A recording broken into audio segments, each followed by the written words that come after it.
여전히 반갑습니다. 오늘도 상쾌한 하루입니다. 오늘 하루 종일 여러분의 심령이 복되고 아름답기를 원하고 삶이 기름지기를 원합니다. 오늘 역대하 17장부터 가도록 하겠습니다. 17장, 18장, 19장 같이 묶어서 가는 걸로 하겠습니다.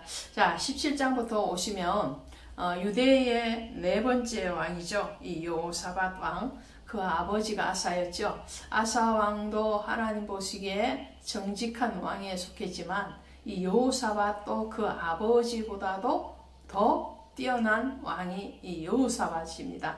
여호사밧이 종교개혁을 일으키죠. 아사가 종교개혁을 일으키고 여호사밧, 그 다음에 히스기야, 요시야 이렇게 유다의 20명의 왕 중에서 뛰어난 왕으로 꼽으라면 이 4명의 왕이 뒤처지지 않고 선두에 올라갑니다. 그만큼 영적으로 깨어있는 사람이 이 여호사밧이었어요. 그 여호사밧의 사역에 대해서 오늘 17장부터 20장까지 말을 하면서 누구를 같이 등장을 시키는가 하니까 18장에 오시면 아합이라는 북이스라엘의 왕을 등장시키죠. 여호사밧은 남유다에서 선한 왕이요 하나님 보시기에 정직한 왕이었던 반면에 이 북이스라엘의 왕이었던 아합은 어떤 왕이었느냐요? 오모리 왕조에서 아합은 굉장히 뛰어난 왕입니다. 북이스라엘의 편에서 보면은 뛰어난 능력 있는 왕이라고 할 수 있겠죠. 그런데 영적으로 보면 하나님의 편에서 보면 아합만큼 악한 왕이 없었다는 거죠. 아합과 이세벨이 부부 관계를 가지면서 북이스라엘이 더 극렬하게 하나님을 거부한 그 시대가 바로 아합의 시대였죠. 그런데 이 여호사밧 왕의 치적을 얘기하면서 아합을 등장시키는 그 이유가 무엇인가요? 이제 그것을 살펴보도록 하겠습니다. 자, 여호사밧 왕에 대해서는 또 이 아합에 대해서의 관계에 대해서는 열왕기상 22장에 가면 정확하게 나와 있죠. 그것을 토대로 해서 오늘은 여호사밧의 선한 행적 그리고 여호사밧의 잘못됨에 대해서 구분해서 말씀을 나누는 시간을 가지도록 하겠습니다. 여호사밧은 제가 서두에 말씀을 드렸습니다. 유다의 20명의 왕 중에서 선한 왕이었고 종교개혁을 일으켰던 왕이 바로 여호사밧 왕이었다라고 그랬습니다. 그런 왕의 치적을 우리가 살펴봄으로 인해서 오늘 우리의 현실에서 오늘 우리가 가야 되는 신앙의 길이 어떤 길이 되어야 할 것인가에 대한 답을 가져올 수 있겠죠. 자, 여호사밧의 선한 행적을 보면 첫 번째로는요. 산당과 아세라상을 파괴시킵니다. 그것이 17장 6절의 말씀이죠. 17장 6절 가보시면 이렇게 되어 있죠. 17장 6절에 보시면 그가 전심으로 여호와의 길을 걸어 산당들과 아세라 목상들도 유다에서 제거하였더라 라고 되어 있습니다. 또 17장 3절에 가시면 이렇게 나와 있죠. 17장 3절에 가시면 여호와께서 여호사밧과 함께 하셨으니 이는 그가 그의 조상 다윗의 처음 길로 행하여 바알들에게 구하지 아니하고 오직 그의 아버지의 하나님께 구하며 그의 계명을 행하고 이스라엘의 행위를 따르지 아니하였다. 그렇죠. 자, 하나님은 선한 왕을 말을 할 때, 악한 왕을 말을 할 때 기준점이 있다고 그랬죠. 저와 이 말씀을 나누면서 여러분들이 늘 기억해야 될 것 중에 하나가 뭐냐면 기준점이에요. 기준점. 그 기준점이 열왕기상하 그리고 역대상하 왕조들의 이야기를 할 때에 하나님 늘 기준점을 누구를 준다고요? 다윗을 두는 거죠. 오늘 본문에도 그러죠. 여호와께서 여호사밧과 함께 했는데 이는 그 이유는 여호사밧과 하나님이 함께 했던 이유는 그가 그의 조상 다윗의 처음 길로 행하여, 그래서 다윗의 길로 행하였다. 그러니까 다윗이 기준점이에요. 다윗의 길로 행하며 그의 조상 다윗의 길로 행하였다. 이렇게 하면 선한 왕이 되는 거고, 그의 조상 다윗과 같지 않아서 이렇게 부정적으로 나오면 이 왕은 악한 왕이에요. 기준점이 왕들의 치적에 대해서 얘기할 때의 기준점은 다윗 왕이었다는 것을 기억하죠. 자, 여호사밧은 다윗의 길로 행하였기 때문에 하나님이 그와 함께 했고, 그 다윗의 길이라는 것은 바로 다른 어떤 것을 구하지 아니하고 하나님께 구했다라는 거죠. 그리고 바알과 아세라를 쳤다는 거죠. 우상 섬김에 대해서 그것을 철폐했다. 이것이 여호사밧이 행한 첫 번째의 선한 행적입니다. 두 번째의 선한 행적은 뭐냐면요, 율법을 가르치게 됩니다. 자, 아사 왕도 그의 아버지 여호사밧의 아버지였던 아사 왕도 바알과 아세라에 대해서는 척결을 했죠. 그의 어머니 태후의 위까지 패할 정도로 아사도 굉장히 강력하게 우상 철폐를 했던 왕입니다.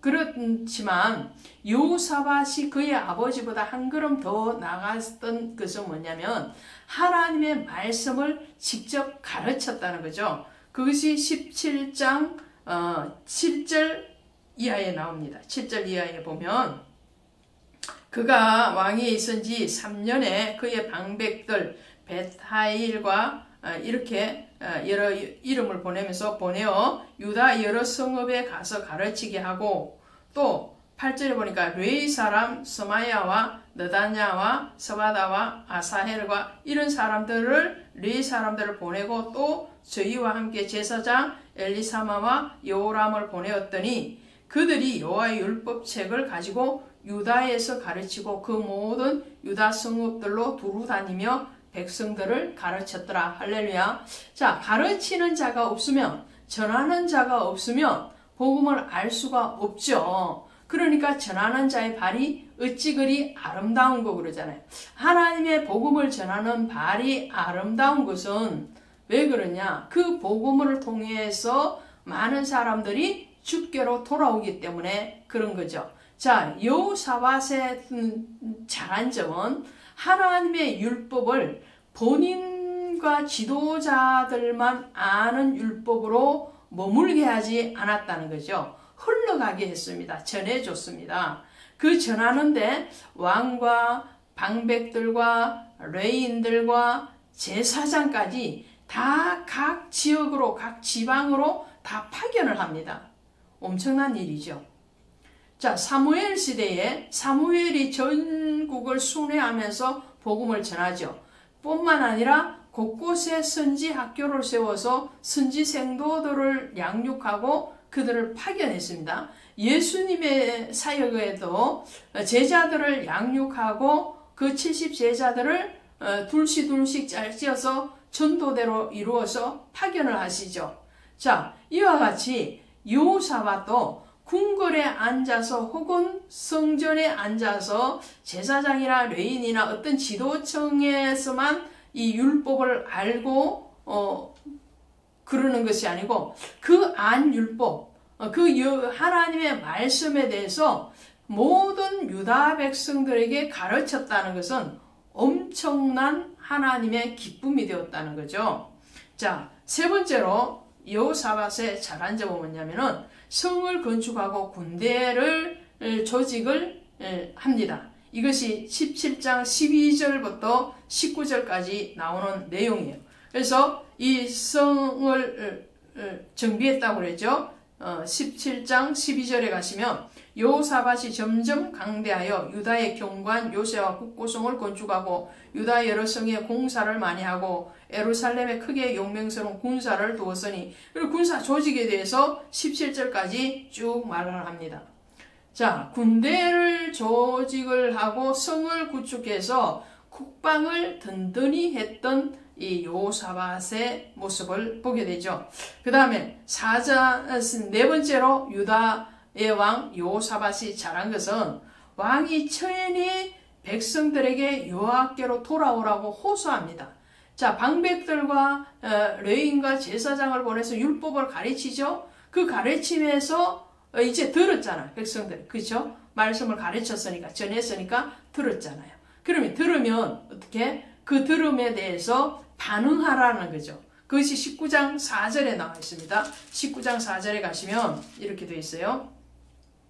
여호사밧이 예루살렘에 살더니 다시 나가서 브엘세바에서부터 에브라임 산지까지 민간에 두루 다니며 그들의 조상들의 하나님 여호와께로 돌아오게 하고 또 유다 온 나라의 경관 성읍에 재판장을 세우되 성읍마다 있게 하고. 자, 이렇게 되어 있습니다. 자, 유다의 왕 궁궐에, 그러니까 여호사밧은요 궁궐에만 머물러 있는 왕이 아니었다는 거죠. 탁상 행정을 하는 그런 왕이 아니었다. 왕임에도 불구하고 유다 전 지역을, 자, 오늘 어디예요? 브엘세바가 어디예요? 맨 남쪽이죠. 그 남쪽에서 에브라임 산지 북쪽까지 오르락 내리락 하면서 여호사밧은 자기의 백성들에게 하나님께로 돌아오라. 그의 조상들의 하나님 여호와께로 돌아오게 하고, 자, 그때까지 산당에서 제사를 지니고 다른 우상 잘못된 가르침을 쫓아가는 그 혹세무미한 백성들에게 하나님의 말씀을 가르칠 뿐만 아니라 그 가르침에 대해서 순종하고 돌아오라고 친히 왕이 나가서 백성들을 교육하고 독려했다는 것은 정말 하나님 보시기에 좋은 정말 심히 아름다운 그런 모습이죠. 이 모습을 여호사밧이 보여줍니다. 그 다음에 다섯 번째로 여호사밧의 잘한 점은 재판관을 세워서 재판의 공정을 이룹니다. 이것이 19장 5절부터 11절까지 재판에 대해서 사심 없이 재판해라는 거죠. 재판의 추가 공정해야 된다라는 거죠. 어떤 부한 자라고 아니면 권력 있는 자라고 혹은 그 반대로 가난하고 또 비천한 사람이라 해서 편들어주거나 어떤 기준에서 벗어나지 말고 하나님의 말씀의 기준에 저울초에서 정확하게 재판해라. 이것을 재판장을 통해서 독려했던 것이 여호사밧의 지적입니다. 여섯 번째로 여호사밧의 잘한 점은 뭐냐면 여호사밧의 시대에도 전쟁이 일어납니다. 근데 그 전쟁이 일어났을 때 여호사밧은요 금식하면서 여호와 하나님의 도우심을 구합니다. 이것이 20장에 나오는 전쟁이에요. 20장에서 어떤 전쟁이 일어났냐면 아람과의 전쟁이 일어나죠. 그때에 유다 사람들이 여호와께 도우심을 구하려 하여 유다 모든 성읍에서 모여서 여호와께 간구하느라 여호사밧이 여호와의 전세 뜰 앞에서 유다와 예루살렘의 회중 가운데 있어서 이르되 우리 조상의 하나님 여호와여 주는 하늘에서 하나님이 아니시니까 이렇게 말을 하면서 여호사밧은 모든 백성과 함께 하나님의 말씀을 가르침을 받았을 뿐만 아니라 그 가르침에 순종되어지고 그 순종되어지며 전쟁이 일어나는 극한 상황 가운데에서도 그 순종의 발걸음은 더 신속하게 하나님께로 갔다는 거죠. 이것이 여호사밧의 치적입니다. 그러면 이런 여호사밧이 그러면 잘못은 없느냐? 잘못 없나요? 잘못은 또 있겠죠. 그래서 유대인이나 헬라인이나 이방인이나 한 사람도 온전한 사람이 없는 것 아니겠습니까? 사람은 누구나 죄 가운데서 살게 되어 있죠. 여호사밧도 그렇습니다. 여호사밧의 잘못한 점은 뭐냐면 혼인관계를 잘못 맺은 거예요. 18장 1절에 나옵니다. 여호사밧이 부귀와 영화를 크게 떨쳤고 아합 가문과 혼인함으로 인척관계를 맺었더라. 자, 혼인관계를 잘못한 것이 여호사밧의 절대적인 잘못이 되었고 말았어요. 여호사밧은 정말 부귀와 영화가 충만했음에도 불구하고 아합과 결혼관계를 맺습니다. 아합과 이세벨의 딸인 아달랴를 그의 아들 여호람과 결혼을 시키죠. 이것이 두고두고 유다 왕국의 그림자를 가져오게 되죠. 이 혼인관계로 인해서 오는 것이 뭐냐면 두 번째 여호사밧의 잘못인데 그것은 아합과 결탁해서 길라 전투에 가는 것이었어요. 아합과 결탁을 할 수밖에 없었던 것은 왜요? 사돈지간이었기 때문에. 자식들끼리 결혼한 사돈지간이기 때문에 이 아합의 요청을 여호사밧이 물리치지 못합니다. 이래서 혼인관계가 굉장히 중요한 거죠. 혼인관계가 좋은 쪽으로 하면 정말 좋은 역할을 더 증대시킬 수 있지만 그렇지 못한 케이스가 바로 이 여호사밧과 아합의 결혼입니다. 그리고 여호사밧이 세 번째로 잘못한 것은 아합의 아들인 아시아 왕과 또 연합해서 전쟁에 나간 것입니다.